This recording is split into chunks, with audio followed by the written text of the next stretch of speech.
Байна уу? Байна. Сайн байна уу? Одон чимэг ихштэй. Тийм. За, оройн дэх хүргэе. Оройг сайхан өнгөрүүлж байна уу та? За, таньдаг одоо нийслэл Улаанбаатар хотоос удастай мэдчилгээ онлайн радиогоос холбогдсон байгаамаа. Энэ өмнө таньда өнөөдөр болж буй олон улсын эмэгтэйчүүд эрхийг хамгаалах өдөр буюу Мартин амны баярын мэндийг хүндэтгэ өргөе. Баярлалаа. За, энэ сайхан өдөр манай радиогоор дамжуулан таны том бэр охин ган чимгээс мэдчилгээ илгээсэн байгаамаа. За. Тий, охиныхоо илгээсэн мэдчилгээг дамжуулж өгөх гэсэн та хүлээн аван сонсох боломжтой байна уу? Яг сонсох. Гар утсаараа сонсоход болно та. Одоо ингэ ярьж байхдаа юу? Тийм, дараа нь соёлынх нь яриа бичлэг болоо үлдэх юм аа. За. За, тэгвэл дамжуулж өгье тандаа. За. Энэ өмнө хамгийн хайртай ээжтэй, энэхүү гайхалтай, сайхан өдрийн мэндийг хүргэе. Ээжтэй олон улсын эмэгтэйчүүд эрхийг хамгаалах өдөр буюу Мартин амны баярын мэндийг хүргэж байна.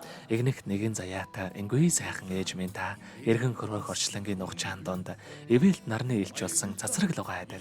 Ижээ тэнгэр олон бидэнтэй заяажээ. Сайхан ээжээрээ хүүхдүүд нь өргөлж бахархаж, ийм сайхан ээжтэй давас охин нь үнэхээр их баяртай явдаг шүү. Өргөлж биднийгээ гэдэг сайхан ээжтэй баярлаж талархаж явдаг шүү. Миний ээж өглөө бүр үгийн сайхныг хэлэлцэж, өдөр бүр хүний сайнтай учирч, олны донд од мэт гэрэлтэж, бусдын донд бурхан мэт хүнлэгдэж яваарай. Ээж дэрүүлэнх аз жаргал хамгийн сайхан бүгдийг өсөн өрөөё гэд дуучин болор туяагийн дуулсан эхийн залбирал хэмээх сайхан дууг тань зориулсан байгаамаа. За. Баярлалаа. Охиныхон тань зориулсан дууг сонсоод эргээд холбогдъё. Та утсаа битгий салгаарай. За.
Өнөөдөр болж буй Мартин амны баярыг тохиолдуулаад хайртай ээж одон чимэгдээ зориулан том бээр ган чимгээс нэлгээсэн тушаалгайг дөнгөж савид хөргөж дуслаа. Иргэд одон чимэгчтэйгээ холбогдъё байна уу? Байна. За тэгэхээр бидний яриа бас бичлэг бол хадгалагдаа үлдэх юм аа. Энэхүү мөчөө танд хайртай охиндоо хандаад хэлэхүүг байгаа болоо. ээжийн зүгээр хайртай шүү л гэж хэлээ. За тэгэлгүй яах вэ? Таныхаа амьдралд энэ хорвоогийн хамгийн сайхан богдыг үсэ. Амьдрал нь ургалж аз жаргалаар дүүрэн байхыг хүсэн өрөөё. Оройг сайхан өнгөрүүлээрэ, баяраа сайхан тэмдэглээрэ та. За баярлалаа. За маш их баярлалаа, баяртай. Харилцах хүмүүхэнд баярлалаа хад чаргал бэлгэлсэнд